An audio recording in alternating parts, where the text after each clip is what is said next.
സർക്കാർ ജീവനക്കാരുടെ വിരമിക്കൽ പ്രായം ഉയർത്തണമെന്ന ധവളപത്രത്തിലെ പ്രധാന ശുപാർശയ്ക്കെതിരെ ഇടത് യുവജന സംഘടനകൾ രംഗത്ത്. പെൻഷൻ പ്രായം 1 വർഷം കൂട്ടണമെന്നാണ് നിർദ്ദേശം. ഇതുവഴി 6000 കോടി രൂപയുടെ നേട്ടം ഉണ്ടാകുമെന്നാണ് കണക്കാക്കുന്നത്. പെൻഷൻ പ്രായം ഉയർത്തണമെന്ന ധവളപത്രത്തിലെ നിർദ്ദേശം യുവാക്കളുടെ മേലുള്ള ഇടുത്തിയെന്ന് ഡിവൈഎഫ്ഐ സംസ്ഥാന secretary V K Sanoj MLA പറഞ്ഞു. പെൻഷൻ പ്രായം ഉയർത്തുന്ന നീക്കങ്ങളിലേക്ക് പോയാൽ അതിശക്തമായ പ്രതിഷേധം ഉയർത്തുമെന്നും വി കെ സനോജ്. കേരളത്തിലെ അഭ്യസ്തവിദ്യരായ ചെറുപ്പക്കാരുടെ തൊഴിൽ എന്ന സ്വപ്നം തകർക്കുന്ന ചില നിർദ്ദേശങ്ങൾ ആ ധവളപത്രത്തിൽ പ്രതിപാദിച്ചിരിക്കുകയാണ്. PSC പരീക്ഷ എഴുതി ലക്ഷക്കണക്കിന് ആളുകൾ അതിന് ലിസ്റ്റ് പ്രതീക്ഷ നിൽക്കുന്നുണ്ട്. ഇപ്പോൾ ലക്ഷക്കണക്കിന് ഉദ്യോഗാർത്ഥികൾ ഇതിനുള്ള തയ്യാറെടുപ്പ് നടത്തിക്കുന്ന സന്ദർഭത്തിൽ അവരുടെയെല്ലാം തലയിൽ ഇടുത്തി വീഴുന്ന ഒരു നിർദ്ദേശമായി ധവളപത്രത്തിലെ പെൻഷൻ പ്രായം ഉയർത്തണം എന്ന നിർദ്ദേശം മാറിയിരിക്കുകയാണ്.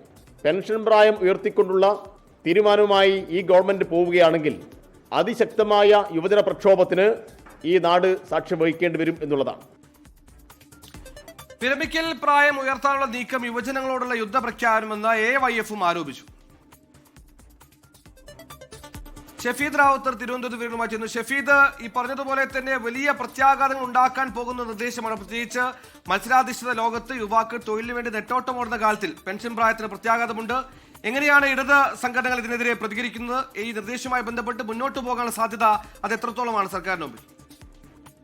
സുഹൈലെ, സംസ്ഥാനത്തിന്റെ സാമ്പത്തിക സ്ഥിതി വ്യക്തമാക്കിയുള്ള ധവളപത്രത്തിലാണ് ഈ പെൻഷൻ പ്രായം വർദ്ധിപ്പിക്കണമെന്നുള്ള ശുപാർശ വരുന്നത്. പെൻഷൻ പ്രായം 1 വർഷം കൂട്ടണമെന്നാണ് നിർദ്ദേശം. ഇതുവഴി 6000 കോടി രൂപയുടെ നേട്ടം ഉണ്ടാകുമെന്നാണ് കണക്കാക്കുന്നതും എന്നുള്ള കാര്യം കൂടി ധവളപത്രത്തിൽ പറഞ്ഞിരുന്നു. ഇതിനെതിരെ ഇതിനോടകം തന്നെ ഇടത് യുവജന സംഘടനകൾ രംഗത്തെത്തിയിട്ടുണ്ട്. പ്രധാനമായും അവർ ഉന്നയിക്കുന്ന ഒരു ആക്ഷേപം, അതായത് ഒരു കോമ്പറ്റീഷൻ നേരിടുന്നുണ്ട് തൊഴിൽ അടക്കമുള്ള കാര്യങ്ങളിൽ. മാത്രവുമല്ല, തൊഴിൽ ലഭ്യത അടക്കമുള്ള കാര്യങ്ങൾ രാജ്യത്തെ വലിയ ചർച്ചയാകുന്നുണ്ട്.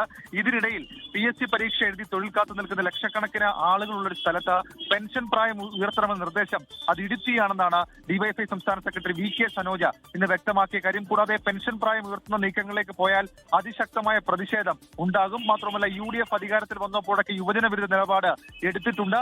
ആ സാഹചര്യത്തിൽ ഏതെങ്കിലും തരത്തിൽ നീക്കം സർക്കാർ നടപ്പിലാക്കി കഴിഞ്ഞാൽ വലിയ പ്രതിഷേധം തെരുവിൽ നടക്കുമെന്നൊക്കെയുള്ള കാര്യങ്ങൾ അത് വ്യക്തമാക്കുന്നുണ്ട്. മാത്രമല്ല, AYF-ഉം ഇതുമായി ബന്ധപ്പെട്ട അവരുടെ നിലപാട് വ്യക്തമാക്കിയിട്ടുണ്ട്. ലക്ഷക്കണക്കിന് തൊഴിലന്വേഷകരായ യുവജനങ്ങളോടുള്ള തുറന്ന വെല്ലുവിളിയും യുദ്ധപ്രഖ്യാപനവുമാണെന്നാണ് AYF സംസ്ഥാന എക്സിക്യൂട്ടീവ് ആരോപിച്ചിട്ടുള്ളത്. ഈ PSC റാങ്ക് ലിസ്റ്റുകളിൽ ഉൾപ്പെട്ട നിയമന ഉത്തരവ് പ്രതീക്ഷിച്ച് കാത്തിരിക്കുന്ന ലക്ഷക്കണക്കിന് ഉദ്യോഗാർത്ഥികളുടെ പ്രതീക്ഷകളെ തകർക്കുന്നതാണ്. മാത്രവുമല്ല, ഇത് പലതരത്തിലുള്ള ആശയക്കുഴപ്പങ്ങൾക്കടക്കം വഴിവെക്കും. പ്രൊമോഷൻ അടക്കം പലതരത്തിലും പിന്നീട് വിവാദമാകാനുള്ള സാഹചര്യവും ഉണ്ടെന്നൊക്കെയുള്ള കാര്യങ്ങൾ ഇടത് യുവജന സംഘടനകൾ ആരോപണമായി ഉയർത്തുന്നുണ്ട്. സുഹൈൽ,